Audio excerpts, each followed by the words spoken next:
All right. Hello, neighbors. Well, here we are yet again, and we're going to turn a day of sorrow into a day of uplift because of what we're going to learn and how we're going to be together. I'm Rabbi Ron Simons from the JCC Center for Loving Kindness and Civic Engagement. And on behalf of the community, I want to thank you for joining us today as we mark 4 years since the shooting on October 27th, 2018 at the Tree of Life Synagogue that took 11 loved and committed community members. As we remember them on this day, we know that we all help to ensure that their memories are forever a blessing by carrying forward acts of service, studying Torah, and commitment to our communities. So thank you for being here today and doing that. We are blessed today to have Dr. Tamar Kamionkowski with us. And in a second, I'm going to invite Miri Rabinowitz to introduce her and give a little more information about her. Just for general housekeeping rules, that we want you to keep yourself on mute unless engaging with the speaker. If you're calling in from a phone, but I don't see anyone is, we want to see who you are just to make sure we know everyone that's here, but we don't have to worry about that right now. And in addition, if there are any members of the press joining us, you're welcome to be here, but this is off the record.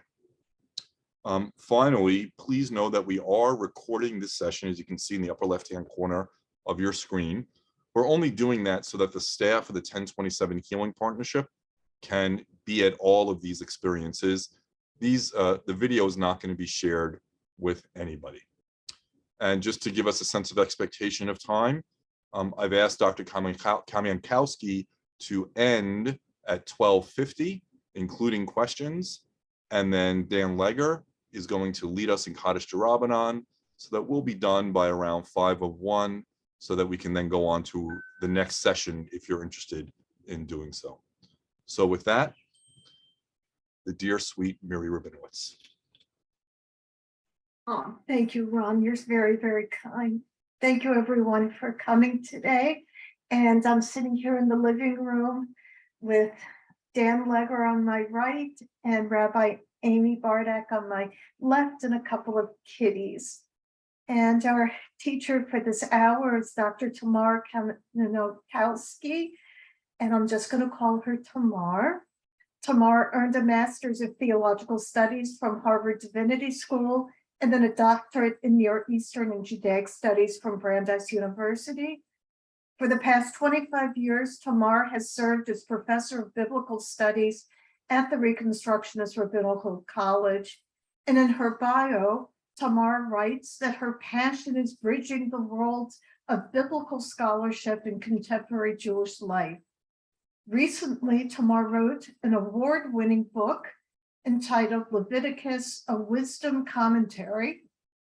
And to get a feel of her scholarship, I encourage everyone to read her article entitled Leviticus. Oh, I just lost the, Tamar, I'm going to need you. I cut out on my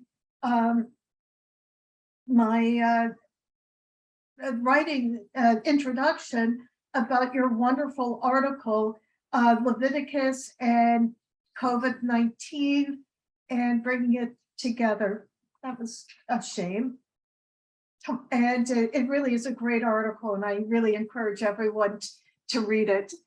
And today, Tamar will be leading us in study entitled Reading Tanakh Through the Lens of Trauma. Thank you very much, and I turn the hour over to Dr. Tamar. Thank you, everyone. Thank you for the invitation and the honor of spending some time with you today. I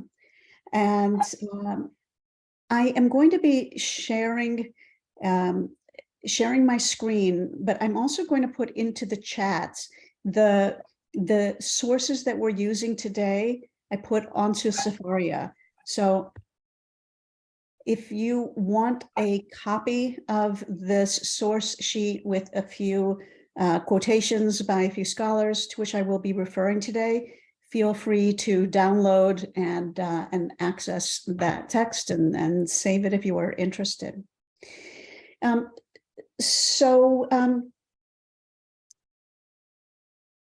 want to begin by acknowledging a couple of things. First of all, I want to acknowledge that my approach here is as a scholar of biblical literature. And so some of the things that I talk about today my orientation is going to be a little more intellectual than pastoral. I am hoping that these approaches will help you and provide you with more tools in your own personal work and just as importantly, and perhaps more useful in this context for kind of the collective work and collective healing. So when I talk about trauma, reading biblical text through trauma lens, I would say that for about the past 25 years, biblicists have started looking at what it means to read our biblical texts, our texts from Tanakh, through a lens of trauma theory. The humanities, biblical studies is always on the tail end of humanities, and and what is whatever is kind of out there in the humanities, the folks in biblical studies are usually about 30 years behind. So I would say for about the past 25 years, different theories regarding trauma have been applied to biblical texts with the hope that we might get a deeper understanding of the biblical texts. And as I'm sure some of you know, there are many different approaches to trauma and what trauma theory means and what healing means. I am not going to be talking about trauma and healing as a psychological process. I'm going to be talking about it from the perspective of collective and thinking about collective trauma and collective healing. So this is a little bit more of a sociological orientation than a psychological one. One of the things that's getting more attention within biblical studies is the fact that we've known this for a long time, but it hadn't been articulated as clearly as it has been in recent decades, that most of the biblical texts came into their final form and kind of became a canonized collection during a time of extreme trauma within the Jewish community. So the overarching question here is, what happens when we come back to Tanakh, when we read different kinds of biblical texts, recognizing that so many of these were composed by, and I'm talking primarily here about like prophetic literature. So Isaiah, Jeremiah, Ezekiel, Amos, right? All of the prophets, and the Psalms and Eicha, Lamentations, that these were being written by survivors of trauma. And for us to more deeply appreciate what they're talking about, we should take that seriously. So instead of just talking about, when Eicha, for example, was written, when Lamentations was written, Jerusalem had been destroyed, the temple had been destroyed, what are the politics there, which empires were involved, to where were the people exiled? Instead of focusing on those kinds of things, which for the past, few hundred years have been the focus of attention, instead it's like saying, hold on a second, we have prophets like Jeremiah, prophets like Ezekiel, who were writing in the midst of every possible upheaval to their personal lives and the lives of their community. And how is it that they are talking about God and imagining what is going on with God to help interpret why all of these devastating things are happening to them? So I want to provide today examples with a few different texts, and the source sheet, as usual, because I'm a Jew, has more text than we're likely to get to today. And I figured, better an abundance. And if we don't actually get to talk about some of them, then you may choose to look at them and consider them from this kind of lens. But I would like to begin with a few texts that demonstrate how it is that these prophets are actually speaking and writing from a perspective of trauma. And then we're going to move on and look at some of the more difficult texts in prophetic literature and see if we can approach them with the different kinds of lens. And if we have time, we might talk about monotheism, but we'll see. All right. There's always time for more. So I am going to share my screen. What I'm sharing again is the same text that you can download. Do you see processing trauma examples from Tanakh on your screen? Great. All right. I have it in Hebrew and English, and obviously, if you access the text yourself, you can choose to have both or just one. I'm going to start with this brief quotation from Jeffrey Alexander, and we will come back to him. He is a theoretician, trauma theoretician. And one of the things, he coined the term cultural trauma.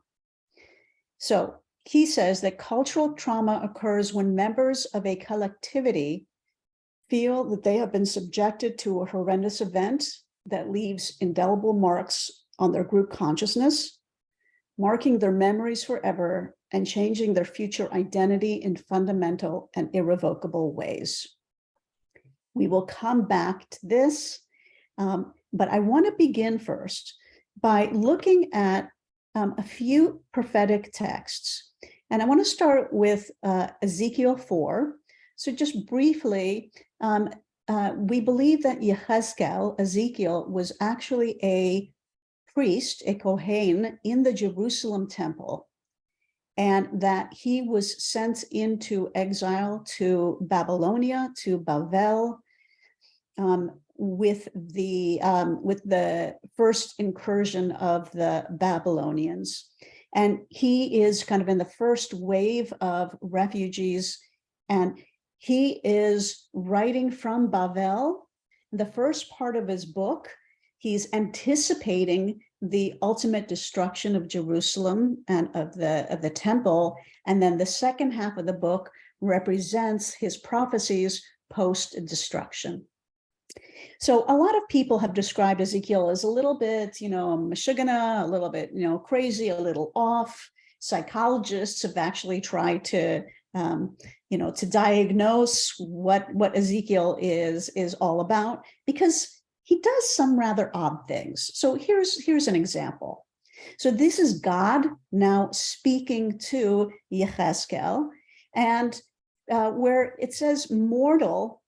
For those of you who are familiar with Hebrew, Ben Adam, God never uses Ezekiel's name. God always calls Ezekiel just Ben Adam. All right. So you, Ben Adam, take a brick and put it in front of you and incise on it a city, Jerusalem. So here he is in his home in Bavel. The first thing he's been told is, stay at home, don't go out, okay? You're in spiritual quarantine. So he's taking a brick, he's told to take a brick and to kind of model it, to have it represent Yerushalayim, set up a siege against it and build towers against it and cast a mound against it, pitch camps against it and bring up battering rams about it. he's kind of working with, like a Lego set, right? He's creating a model of the siege in Jerusalem. Then take an iron plate and place it as an iron wall between yourself and the city, and set your face against it. Thus it shall be under siege, you shall besiege it. This shall be an omen for the house of Israel, by which he means Judah and Israel. Then lie on your left side and let it bear the punishment of the house of Israel. For as many days as you lie on it, you shall bear their punishment. For I impose upon you 390 days, corresponding to the number of the years of their punishment, and so you shall bear the punishment for the house of Israel. When you've completed these, you shall lie another 40 days on your right side and bear the punishment of the house of Judah. I impose on you 1 day for each year.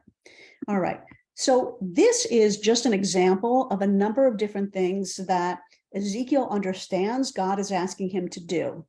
He's building a siege. He's reenacting the trauma of the invasion and destruction of Jerusalem. He is laying on one side. He's put cords, like chains, over him.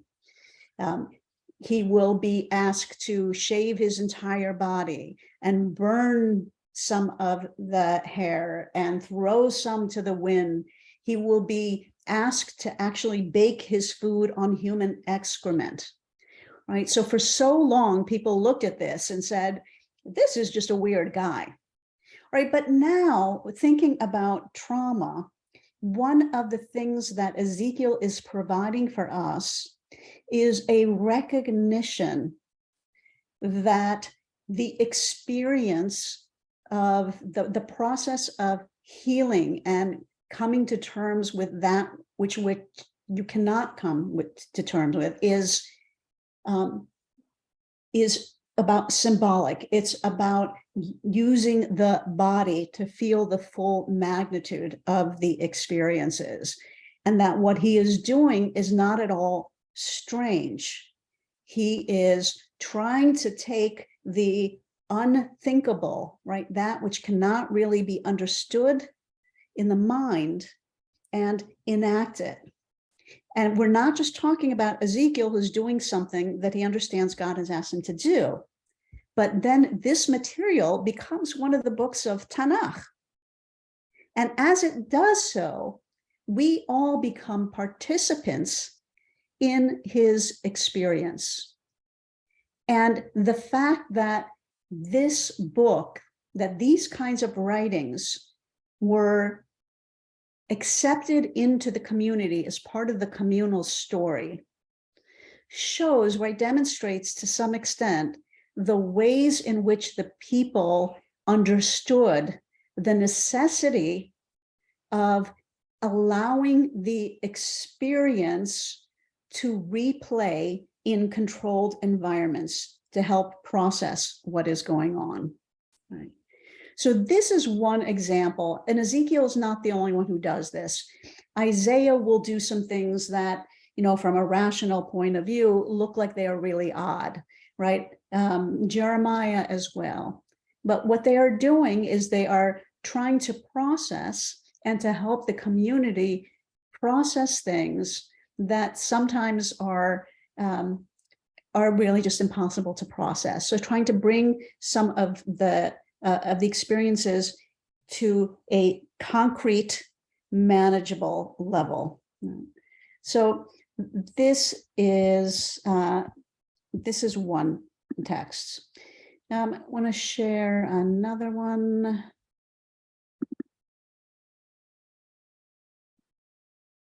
Let me see. All right. The next one is from Jeremiah, chapter 20, and you can find probably about 4 or 5 passages in the book of Jeremiah that are very similar to this.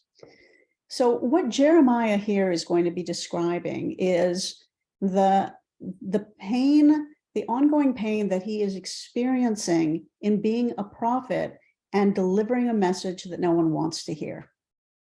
Right.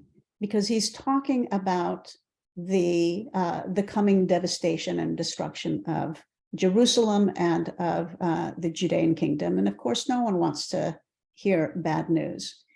And so Jeremiah now is talking and is speaking to God and says, you enticed me, Adonai, and I was enticed. You overpowered me and you prevailed. I've become a constant laughing stock. Everyone jeers at me.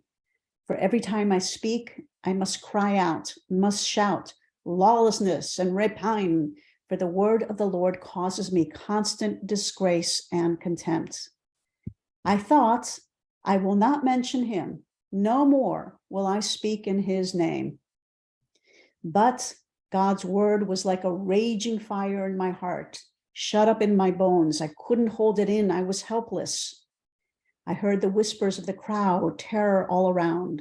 Let's inform against him. All of my supposed friends are waiting for me to stumble. Perhaps he can be entrapped and we can prevail against him and take our vengeance on him. But Adonai is with me like a mighty warrior. Right? So again, one of the questions that we can ask is, why is it that these texts were preserved so that they are no longer simply Jeremiah's own individual pain in relationship with God? And as these texts become the collective texts, the community's text, part of what Tanakh is providing is a voice with which we might empathize, and something that we, at different times in our lives, both individually and collectively, might feel. Right? Why is it so hard? Right? Why is it sometimes so hard to be a Jew? Right? To be in these different kind of like difficult historical moments. All right. What I want to do now is shift to some material that I think is a little bit more sensitive for us. And I'm going to thank you for trusting me with this. So I want to talk a little bit more about Jeffrey Alexander and this idea of cultural trauma. One of the things that Jeffrey Alexander and his colleagues have focused on is the ways in which, of the sun, the ways in which trauma is a social construct. Now, this does not mean that trauma is not real, that trauma is not based on real events, but his questions are, in part, when a horrendous event happens, how does a community, right, how does a collective, how does a culture remember the events, right, interpret the events, and create new identity through those events? And one of the things that he points out is, looking back in history, there have been absolutely horrendous things that have happened, very painful things that have happened, but in those particular historical moments, the collective, the group that has kind of experienced that, does not necessarily take on the sense of trauma. And there are other moments in history in which, hold on, I think my phone is ringing. There are other moments in history in which certain events become really, really significant kind of game changers for a particular culture. Right? And he said a lot of this has to do with the context in which things happen, the primary speakers, he calls these the carriers, the influencers, and how they help to create meaning from what has happened. And so let me just pull up again a couple of quotes from this sheet.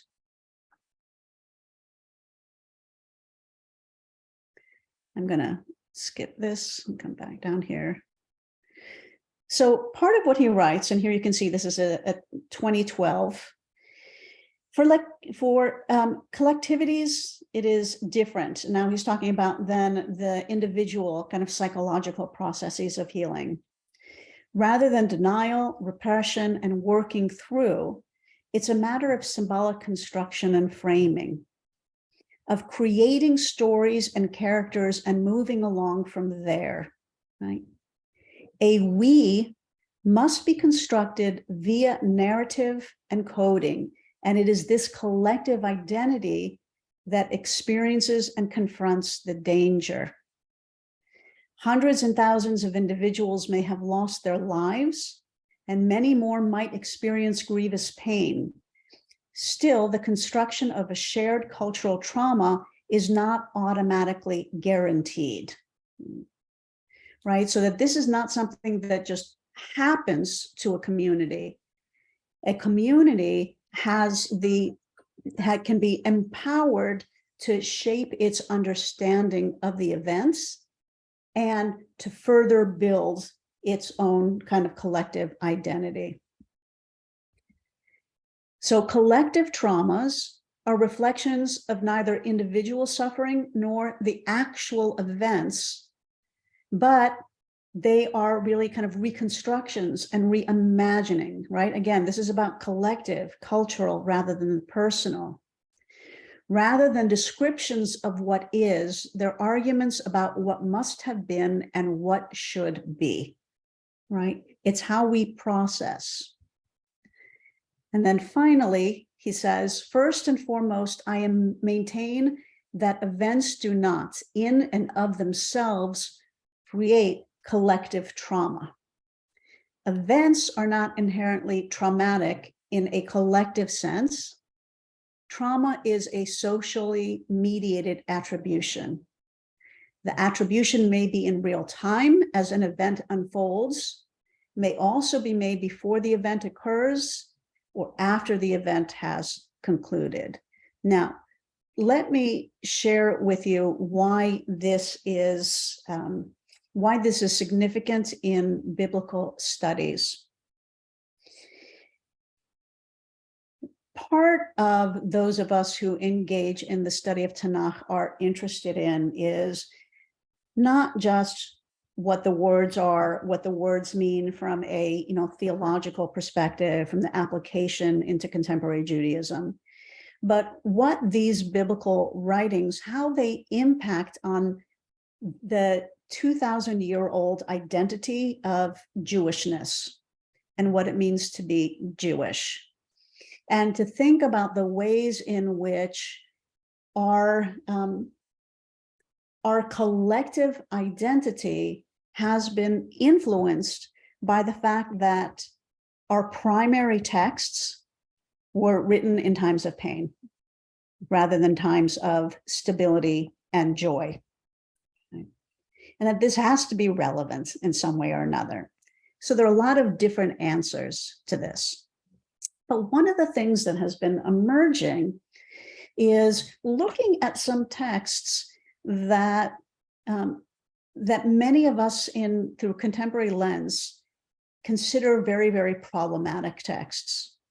Like texts of violence, one part of the Israelite narrative, which makes many contemporary readers uncomfortable, is this idea that the Israelites came and destroyed all of the Canaanites on the land and inherited the land, and that it was done by violence and by kind of mass extermination of all the people on the land. When you begin to look at narratives like that and think, well, the people who were writing this were not actually colonizers who actually had any power to do that, but that in some way it's a fantasy of the mind that's being written by survivors who have actually experienced those kinds of things, then it puts a slightly different lens on it. right? Israel never in its history had any significant power. Right? Even when there were kingdoms, they're like little pixel dots in the middle of these huge empires, the Egyptians on one side and the Assyrians and Babylonians and then Persians on the other side, right? The Israelites and later Jews never really had any significant power whatsoever. And because they geographically were right between these two huge empires and along the trade and war routes, whenever the East and West got involved in power struggles, this handful of poor Israelites, right, that even during the time of the kingdoms, they had no power, right? They couldn't control anything that was going on around them. And so, what does it mean that these kinds of people would then have, or at least certain voices would have fantasy of having the land and having full control and having no room for any Canaanites or anyone else, right? It begins to read a little bit differently. Another thing that begins to read a little bit differently, and I will be fully honest, I have mixed feelings about how comfortable I am with the following idea, but I want to share it and let you do what you will with it. Last year, I'll bring this back to ground. Last year, I was teaching at RRC our second level Tanakh course, and we were focusing a lot on a lot of the Haftarot, right? A lot of the Haftarah texts, most of which come from the prophets, and most of the students had a very difficult time during the semester, because they were reading so much from the prophets about, and God, I'm going to smite you, I'm going to punish you because you've done this and this and this. And it's always lists of everything that the people have done wrong, and how God then is going to, bring this violent punishment upon them. But don't worry, after I've punished you by sending you off into exile, I will reconcile with you. I won't forget you. And for a lot of people, this kind of cycle reads like abuse. And so especially for students who have some background, some kind of history of abuse in their personal orbits, reading these Haftarot is not at all helpful or inspiring or generative, right? Instead, it just triggers.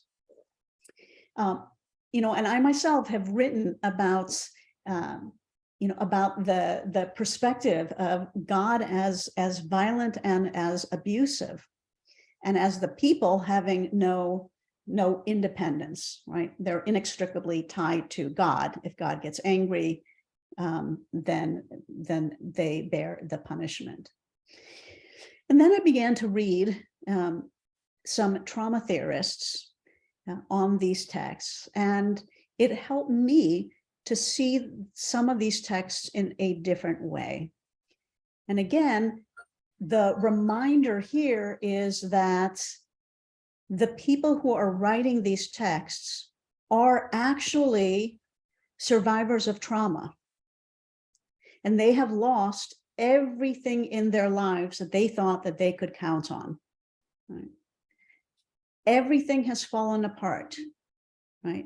Loss of family, loss of home, loss of their understanding of God, loss of the temple where they thought that God resided, right?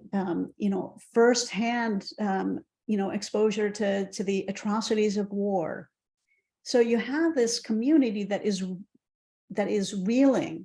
So why in the world would the voices of prophets who are saying God is punishing us make it and speak to enough people that it would become part of the canonical text?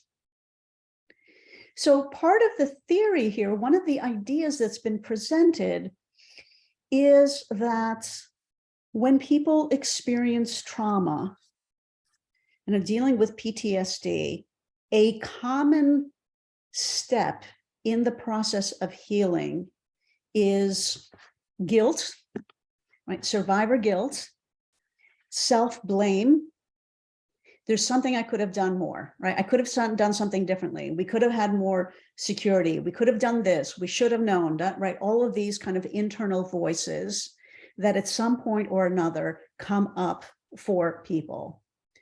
And so what some theorists have been suggesting is that when that becomes a collective experience, and when we have a collectivity that may be experiencing guilt, self-blame, self-doubts, that these texts can, in a way, actually become useful in processing that material. For example,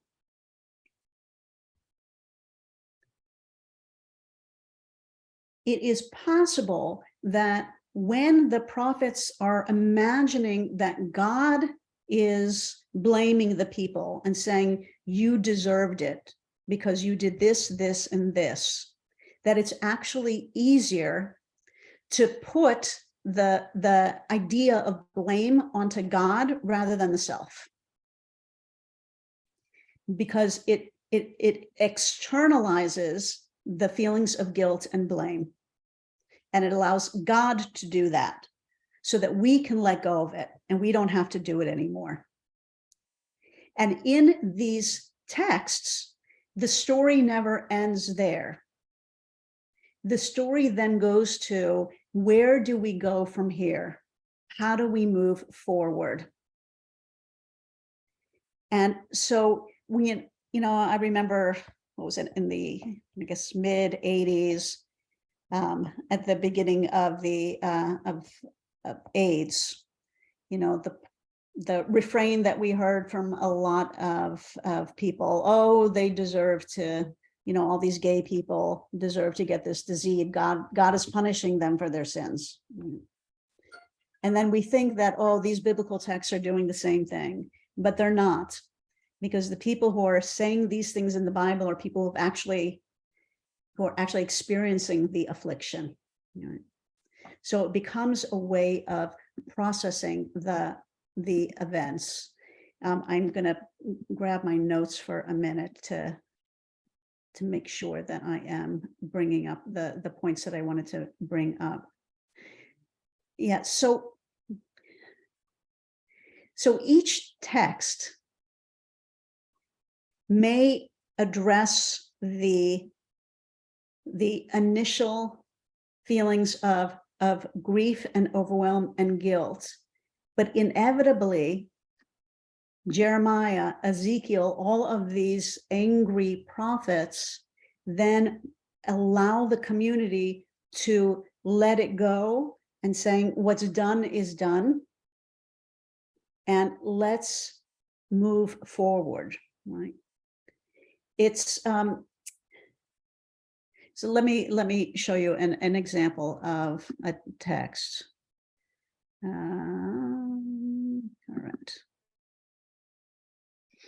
All right. So here's a very typical. To get started, I'll just say that we have about 10 more minutes left of studying. Great. Thanks. Great. I will come with this one and then open it up for any questions or discussion for a few minutes. So Jeremiah 8, I could pick any of a dozen texts. So here we have Jeremiah imagining that God is saying the following: say to them, to the people, thus says Adonai, when men fall, do they not get up again? If they turn aside, do they not turn back? Why is this people, Jerusalem, rebellious with a persistent rebellion? They cling to deceit. They refuse to return. I've listened and heard. They do not speak honestly. No one regrets his wickedness and says, what have I done? They all persist in their wayward course like a steed dashing forward in the fray. Even the stork in the sky knows her seasons, and the turtle dove, swift and crane keep the time of their coming. But my people pay no heed to the law of Adonai. How can you say we're wise and we possess the instruction of Adonai? Assuredly, for naught has the pen labored, for naught the scribes. The wise shall be put to shame, shall be dismayed and caught. See, they reject the word of Adonai, so their wisdom amounts to nothing. And then always the assuredly, I will, do all of these awful things and they will be punished. Now, it does sound like retributive justice, and it does sound like it is blaming the victims. But again, only if we imagine God as external to the writer's experience. Instead, if we think about God as the human object of processing, then it becomes a little easier, not necessarily to like this, but to understand this. Because any of that feeling of self-doubt is then communally processed, because inevitably every prophet will then come around onto the other side, right? So Jeremiah will end by saying things like, see, a time is coming, declares Adonai, when I will make a new covenant with the house of Israel and the house of Judah. It will not be like the covenant I made with their fathers, skipping to 33, but such is the covenant I will make with the house of Israel after these days. I will put my teaching into their inmost being and inscribe it upon their hearts. Then I will be their people, and they shall be my people. No longer will they need to teach one another and say to one another, heed Adonai, for all of them, from the least of them to the greatest, shall heed me. I will forgive their iniquities and remember their sins no more. All right. So, again, the last thing I'll say before we open it up to any comments or thoughts is that, again, if we think about these, literally, they become a lot more difficult to deal with. But there is a reason that these texts were preserved and accepted by the community as their story. It didn't have to be this way. Right? There was no external force saying, here, you must all have these writings of Jeremiah. It served some kind of a need in the community.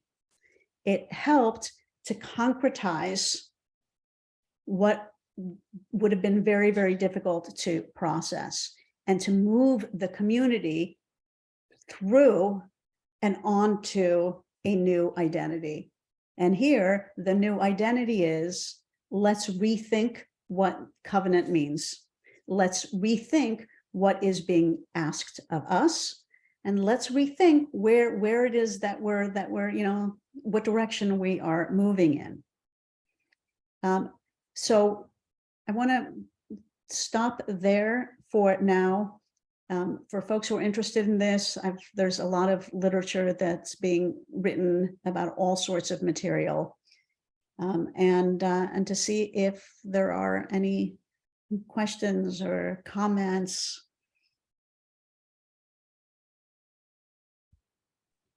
Well, I'll start by thanking you.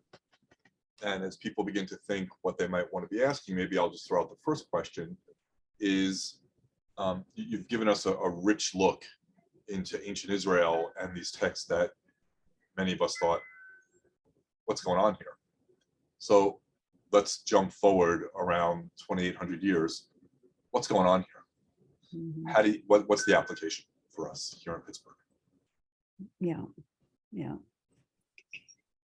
So for me, part of the application is an empathy with writers of antiquity, and finding new ways to engage with these texts by understanding that these are not simply random texts of pain and anger and violence, but that they are natural expressions of the human psyche.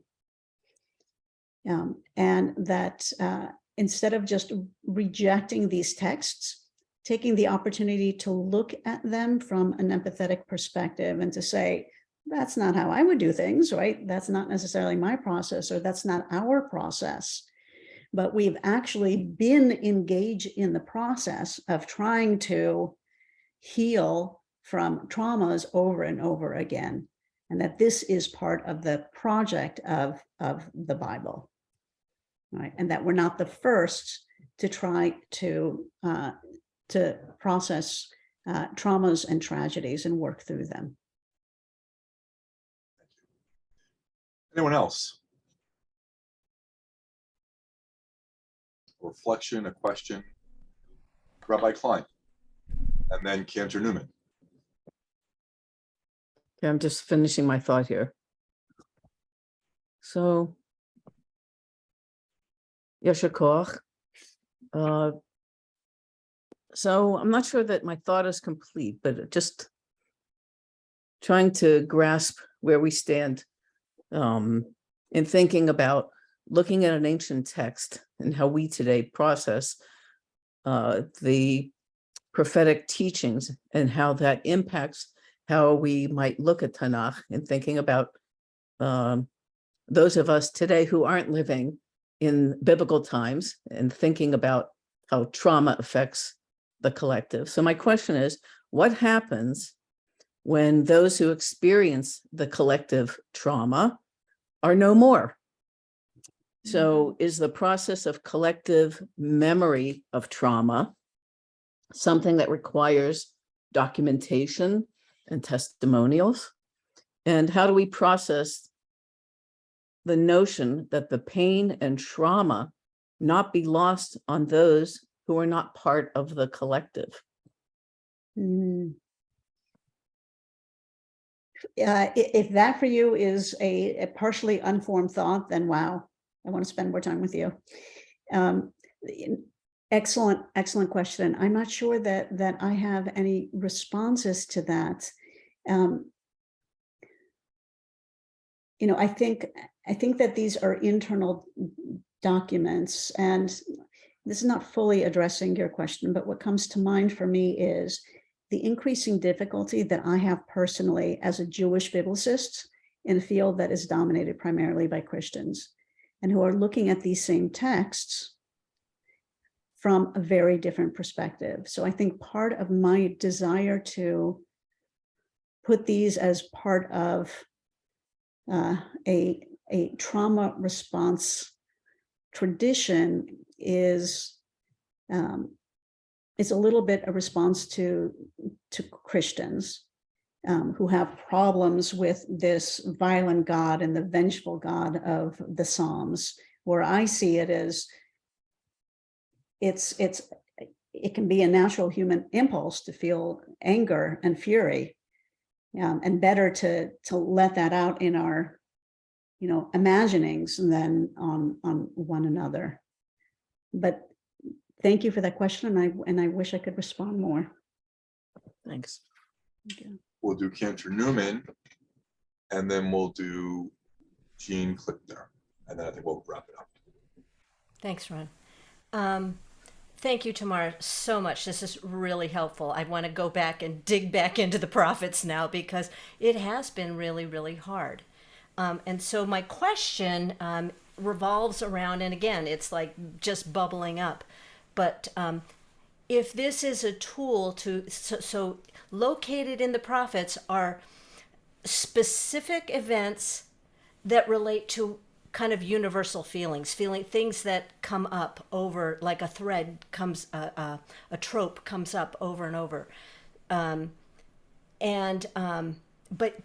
as a way of processing through our own experienced trauma at whatever level. My question is about the balance. Like, do you have to read the whole thing? Do you have to go through the whole tool? I know my inclination is to kind of pick and choose, because there's so much of the heavy, hard stuff. Do I have to feel all of that before I get to the good news at the end? You hear what I'm saying, I think. Yes. If I were all powerful, which I have absolutely no desire to be, I would really go back and think about creating a new Haftarah collection and rethinking which texts may be most useful. And revisiting that. I think it would be a very interesting exercise to be a little more strategic about where in that story, in that processing, we actually want to focus. Thanks.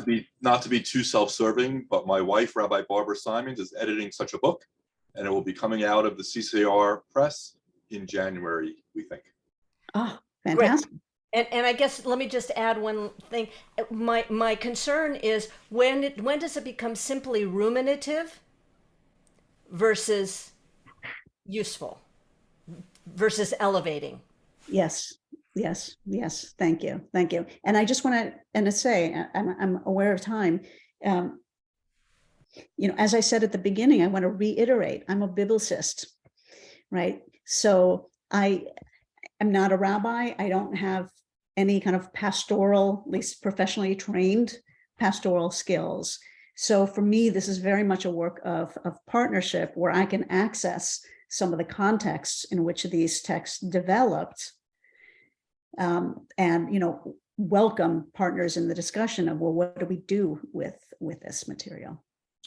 So now we'll go to Jean, and unfortunately, Rabbi Doris, we're not going to have time for another question. We're really tight now. Jean, if you would. Okay. This isn't a question, it's just kind of I'm putting together some things that I heard today. One was someone kind of railing against trauma therapy. I mean, all age groups, like the whole world seems to be traumatized and taking medicines. And for her, it was, well, why aren't we like shutting down guns, et cetera, et cetera.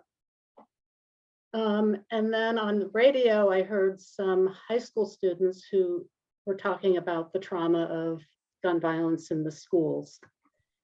In the kids, in the students' situation, and in both situations, the trauma has led to activism. And I'm wondering if the reason Jews tend to be activists so much more percentage-wise is because of this constant trauma that's being experienced, and that's our way of moving past it or dealing with it. Thank you. That's it, yeah. Thank you. Well, thank you, Tamar. And I'm now going to hand it over to Dan Legger.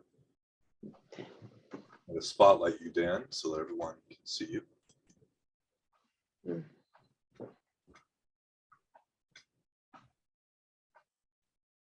When we have learned together, we say more than thank you. Dan, you're going to need to lean into the microphone a little bit more. They didn't hear the Sure. beginning because she just unmuted. When we say thank you after we have learned together, we say thank you, and we say more than thank you. We thank those who have helped us to learn new things, and we join that to all those who came before and all those teachings that have come before.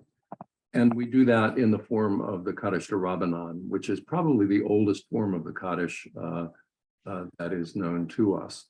It has a middle section for those of you who are not familiar with it, which actually thanks the teachers and the teachers of the teachers and all those who came before in this process of sharing learning together, which we are so grateful to Tamar for bringing to us today. So the tradition is that we say it together. Yitgadal v'yitgadal Amen.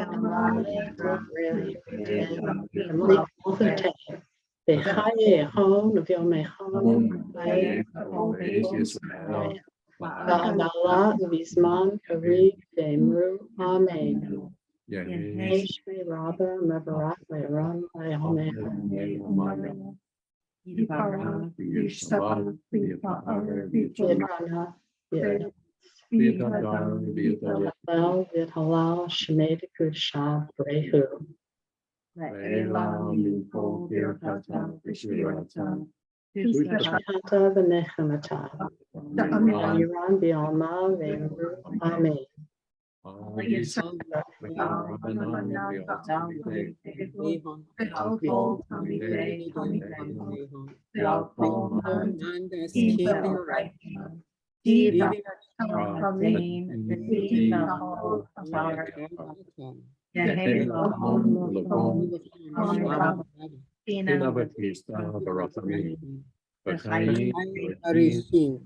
Zona Ruvicha, Ufunkana, Kodem Abahon Maya, Dilu Amen. Amen.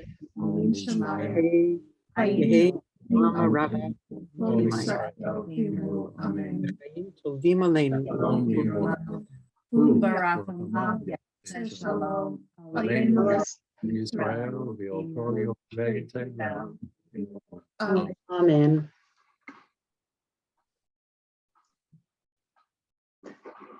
Thank you, everyone.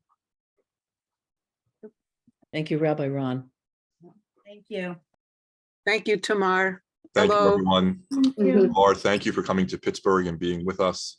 And in the spirit of good sportsmanship, let's go Steelers. Oh, dear. Oh dear is right.